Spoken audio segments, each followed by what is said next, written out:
Hello, welcome back to my channel. It's great to have you here again. We're excited to see what you have in store for us today. Let's dive right into the content and create something amazing together. I forced my ex-girlfriend into homelessness for cheating on me. IDT how I feel anymore about. We've been broken up for 3 months now. I met my ex when she worked at a local restaurant that I frequent. I was smitten from the second I saw her. She seemed the same. I asked her on a date. I guess I'm old-fashioned, and since the first date we were basically head over heels.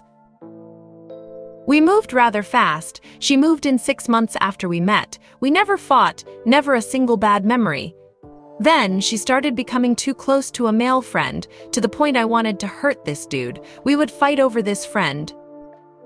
He's the kind of person the world's a better place without junkie, doesn't take care of his kids, unemployed, typical pose, found out she slept with him after she started using drugs. She had no idea that I knew this. I slowly began plotting what to do next. In my state ID have to give her a 30-day notice. I couldn't stand the idea of being around her for 30 days. We had a mutual friend that happened to be a girl. I offered her a rather generous amount of money to take her keys to my apartment when she stayed the night over there. She wasn't on my lease, but her job had shut down COVID, so I was the sole provider for about 1.5 years. I learned that if she has no key and I give her access to her property, then I couldn't really get into trouble, nor would she have any rights to enter my property. I was the sole leaseholder and all bills were in my name, and she was unemployed for about half the relationship.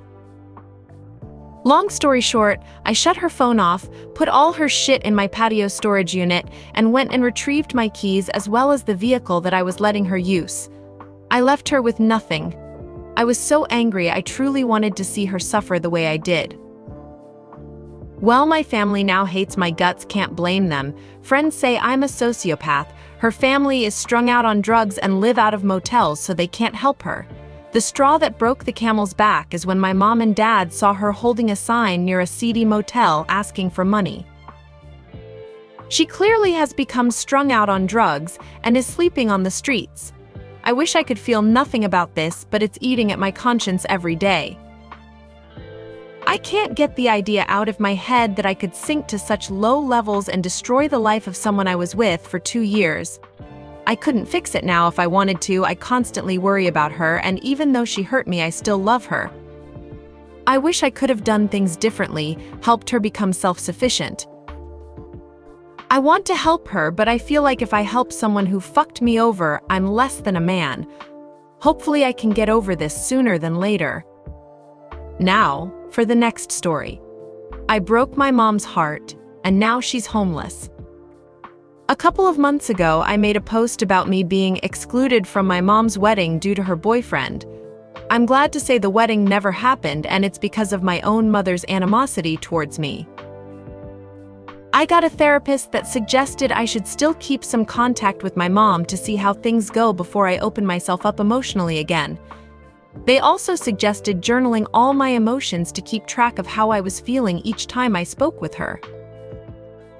It was hard because I had completely detached myself from my mother.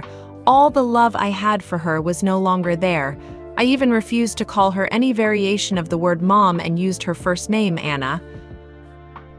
It was weird at first, but so I was calling her by the name of someone who's supposed to care for her. I stopped calling completely at one point, only speaking to her when she called, which was rare. I would give her one answer to whatever question she was asking me because I just didn't care to participate. To say our relationship was even more strained was an understatement, but it gave Anna an idea as to how she had been treating me throughout previous years. This all pushed her to apologize to me, as she claimed she wanted to mend our relationship. Obviously, I didn't believe her at first, but that was until she offered to introduce me to my younger siblings. Of course, this shocked me because in my original post I stated how she didn't like us being close, as well as them knowing who I was. I took up her offer and I finally got to meet her younger children, but even after meeting them, the feelings I had towards them replacing me in my mother's heart still didn't disappear. I know it's wrong to feel that way because they're innocent in this scenario, but I just can't shake it. They're really sweet, but it just hurt to be near them knowing my mom cared more about them.